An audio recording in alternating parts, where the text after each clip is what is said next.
you see them again. Not in person, on your phone. They're laughing, posting, living, moving on like nothing ever happened, and something in your chest tightens. Because just weeks ago, they were your person. And now it looks like you meant nothing. So your mind starts racing. Did I imagine everything? Were they ever really that attached? How can they be okay when I'm not? Here's the truth most people never tell you. They don't look okay because they're healed. They look okay because they're avoiding what they feel. And if you've been on the receiving end of an avoidant after a breakup, you're not crazy for feeling confused. You're not weak for still caring. And this doesn't mean you were easy to forget. By the end of this, you're going to understand the hidden signs an avoidant is actually hurting, even when it looks like they've moved on effortlessly. Most people believe that if someone moves on quickly, they didn't care that deeply. But the real truth is this: avoidants don't process emotions the way you expect.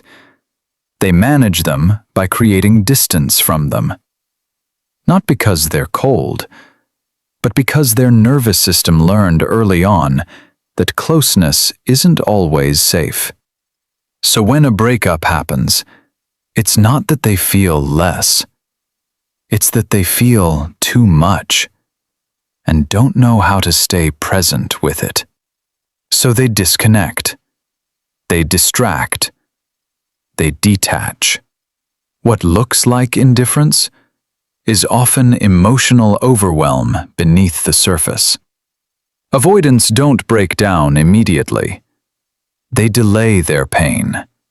Sometimes weeks, sometimes months. Sometimes until it hits them in a moment they didn't expect. So if you're watching them act fine, you're not seeing the full picture. You're seeing the part they know how to show. Most people think moving on quickly means healing, but for avoidants, it often means escaping. They jump into distractions, new routines, new people, new energy. Not because they've processed the loss, but because slowing down would force them to feel it. Their system is quietly saying, keep moving, don't stop, don't feel. So instead of sitting in the silence, they fill it. You ask, do you even miss me? And they say, I'm just focused on myself right now. But what's actually underneath that is something like, I do miss you. I just don't know what to do with that feeling. And when you really see that, you stop confusing movement with healing. Most people expect sadness after a breakup, but avoidants often feel nothing, at least on the surface. Not because the connection didn't matter, but because their system shuts emotions down to stay in control. It's not strength, it's protection. Like a smoke detector that never turns off, so they remove the battery instead. Inside, something is still there. It's just muted. A quiet voice in them might be saying, I should feel something. Why don't I? So they look fine. They act normal. They joke. They post. But if they were fully connected to themselves, it would sound more like, I feel off. I just don't understand it yet. And when you understand this, you stop taking their numbness as proof you didn't matter. Avoidants don't always feel the breakup when it happens. They feel it later, when life slows down, when distractions fade, when something small reminds them of you. A place, a song, a random quiet moment. And suddenly it hits. Not slowly, all at once. Their mind catches up to what their emotions have been holding back. Wait, that was real.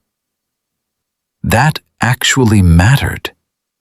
Most people think closure happens at the end, but for avoidance, it often starts long after everything is already over.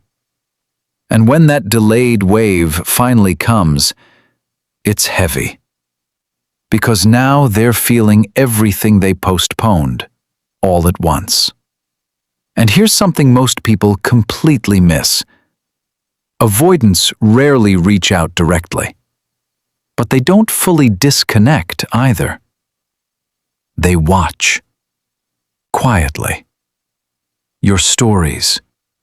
Your updates. Your life. Not to control you, but to stay connected without being vulnerable. Their system is saying, stay close, but don't risk anything. So instead of messaging you, they observe you. Instead of expressing, they monitor. And somewhere inside, there's a thought like, are they happier without me? When you recognize this, something shifts. Because you realize distance doesn't always mean absence of feeling. Sometimes it means presence without courage. And this is the hardest part to accept. Most people believe that if someone regrets losing you, they'll come back. But avoidance can feel regret and still do nothing.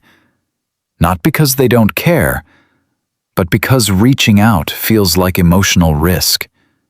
And risk, to them, feels like danger.